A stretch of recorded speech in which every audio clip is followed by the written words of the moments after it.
ஆண்டவர் இயேசுவின் நாமத்தில் உங்களை வாழ்த்துகிறேன். அப்போஸ்தலர் நடபடிகள் 4ஆம் அதிகாரம் 12ஆம் வசனம். அவராலே அன்றி வேறொருவராலும் ரட்சிப்பு இல்லை. நாம் ரட்சிக்கப்படும்படிக்கு வானத்தின் கீழெங்கும் மனுஷர்களுக்குள்ளே அவருடைய நாமமே அல்லாமல் வேறொரு நாமம் கட்டளையிடப்படவும் இல்லை.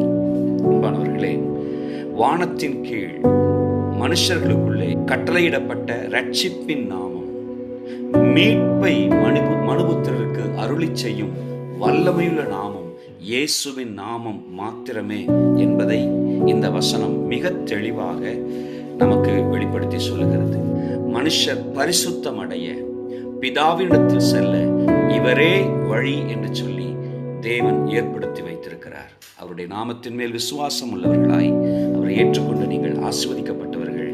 இந்த ரட்சிப்பின் செய்தியை மற்றவர்களுக்கும் அறிவித்து ரட்சணியத்தை மனுபுத்திரருக்கு வழங்க செய்வோம். கர்த்தர் உங்களை ஆசீர்வதிப்பார்.